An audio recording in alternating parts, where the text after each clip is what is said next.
Bonjour et bienvenue dans cette nouvelle vidéo de latin. Aujourd'hui, nous allons travailler sur les adjectifs de la seconde classe. Et tout d'abord, on se demande comment reconnaître les adjectifs de la seconde classe. Pour mémoire, les adjectifs de la première classe donnent trois éléments.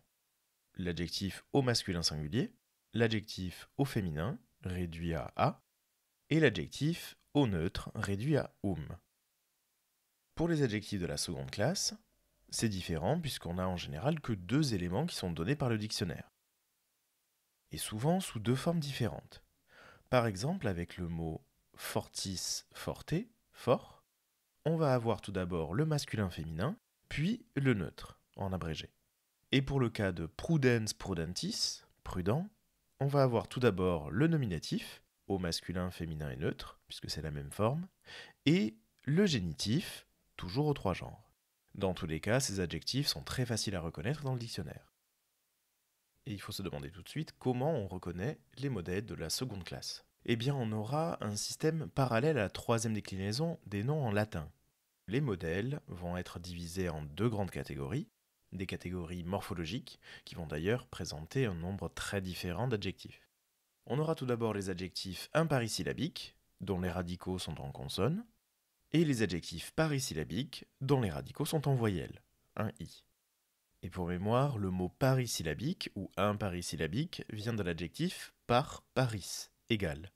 Et on entend par parisyllabique un mot qui a le même nombre de syllabes au nominatif et au génitif, et imparisyllabique qui n'a pas le même nombre de syllabes. Mettons tout de suite cela en application pour pouvoir déterminer s'il s'agit d'adjectifs parisyllabiques ou imparisyllabiques. Tout d'abord avec fortis forte, fort, puissant. Le génitif singulier sera fortis. Et si on compte les syllabes, on en a deux au nominatif, deux au génitif. Ce qui fait que ce sera un adjectif parisyllabique. Pour prudens, prudentis, prudent, le génitif sera prudentis. Et donc, on a deux syllabes au nominatif, trois syllabes au génitif, ce qui nous donne un adjectif imparisyllabique. Pour vetus, veteris, ancien, vetus, deux syllabes, et veteris, le génitif singulier, trois syllabes, ce qui fait que c'est un imparisyllabique. Et enfin, félix, felicis, heureux, qui a deux syllabes au nominatif et trois syllabes au génitif singulier, puisqu'on a felicis. Et c'est donc un imparisyllabique. Et parmi les modèles des adjectifs parisyllabiques, c'est-à-dire ceux qui ont des radicaux en voyelle, un i, ces adjectifs-là présenteront les mêmes particularités que les non parisyllabiques. On va compter parmi eux aussi les adjectifs en ax, x et ox, qui vont se décliner de la même façon, ainsi que les participes présents et adjectifs en ens, antis. C'est pour ça qu'il va falloir faire attention. Dans la troisième déclinaison, on parlait souvent de faux imparisyllabiques. Donc ici, on garde en tête que ces adjectifs et ces participes présents vont se décliner sur le modèle des parisyllabiques. Et on démarre tout de suite en déclinant un adjectif de la seconde classe et en démarrant par les parisyllabiques. Au masculin et féminin, on aura les mêmes formes, qui sont analogues à celles de la troisième déclinaison. Donc on aura au singulier, au nominatif, soit rien, soit s, de même au vocatif, rien ou s, à l'accusatif m, au génitif is, au datif i et à l'ablatif i.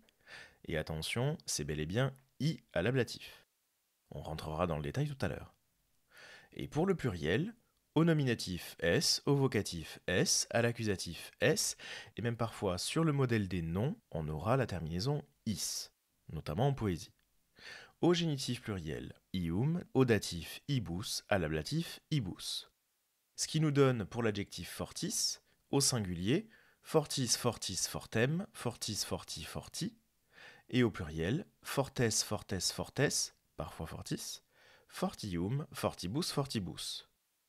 Déjà, une petite particularité dans les adjectifs de la seconde classe, les adjectifs qui sont en R, is, et.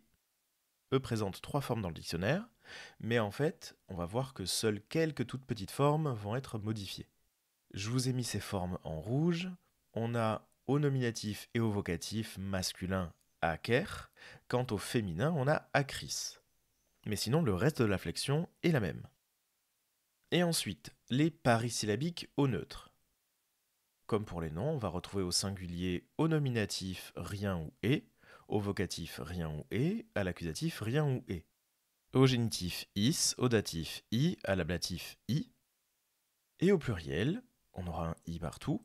Au nominatif ia, vocatif ia, accusatif ia, génitif ium, datif ibus, ablatif ibus.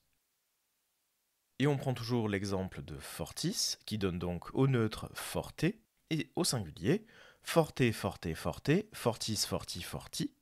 Au pluriel fortia, fortia, fortia, fortium, fortibus, fortibus. Et je vous ai dit tout à l'heure que se déclinent sur les modèles des parisyllabiques, donc sur le modèle de Fortis, les adjectifs en ax, x et ox, comme par exemple audax, audacis, hardi, audacieux, félix, félicis, heureux, atrox, atrocis, atroce. Mais aussi les participes présents et les adjectifs en ens, entis, et quelques adjectifs comme par, paris, qu'on a vu tout à l'heure, et qui signifient égal. Par exemple, on prend un modèle en ox, et on va décliner atrox, ce qui nous donne au masculin féminin singulier atrox, atrox, atrochem, atrochis, atrochi, atrochi. Au neutre singulier atrox, atrox, atrox, atrochis, atrochi, atrochi. Et au pluriel, masculin féminin atroches, atroches, atroches, atrochium, atrochibus, atrochibus. Et au neutre, atrochia, atrochia, atrochia, atrochium, atrochibus, atrochibus. Autre modèle qui peut poser problème, les adjectifs en ens, entis, et surtout, ce qui sera le plus fréquent, les participes présents en ens, entis. On a au singulier, au masculin féminin, prudens, prudens, prudentem, prudentis, prudenti, prudenti, et aussi la forme prudente. Alors attention, les deux n'ont pas le même usage. On aura prudente quand l'adjectif ou le participe présent va s'accorder avec une personne, et prudenti lorsqu'il s'agit d'une chose. Au neutre, on aura prudens, prudens, prudens, prudentis, prudenti, prudenti, et là on garde bien i.